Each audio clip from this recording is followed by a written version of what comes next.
হোলি দেখি মুখটা কি হলো আজকে বুধবার সকাল থেকেই মিষ্টি খেলে বেড়াচ্ছে, বন্ধুদের সঙ্গে হোলি খেলছে।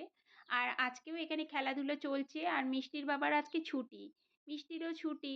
তাই মিষ্টি সকালে একটু খেললো, তারপর এখন বাপির সঙ্গে পিছনে এসে একটু খেলছে। পিচকিরি নিয়ে খেলার থেকে বেশি ভিজছে, তাই বলছি চলো স্নান টান করিয়ে দিই আর ওকে নিয়ে যাব। আচ্ছা দেখো মালার মতন ছোট ছোট বানাচ্ছি, ছোট ছোট বানাচ্ছে। মিষ্টিকে স্নান করিয়ে আমিও স্নান করে চলে এসেছি, এসে পুজোটা দিলাম। আর এত বেশি আজকে ফুল নিয়ে এসছে, তাই ভাবলাম 2-3টে মালা করে দিই ঠাকুরকে। পুজো টুজো দিয়ে আমিও টিফিন খেয়ে নিলাম। আজকে টিফিনে লুচি বানিয়েছিলাম, সেটাই খাওয়া হলো।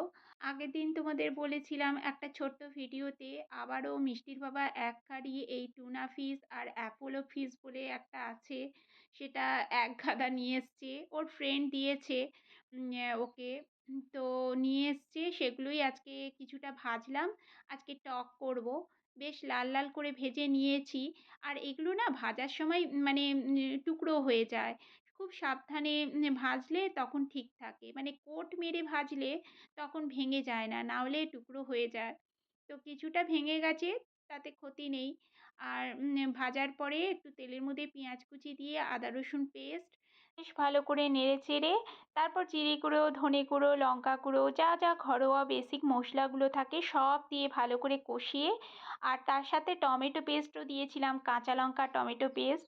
বেশ ভালো করে কষিয়ে তারপর টক জল দিয়ে এই যে টকটা করলাম।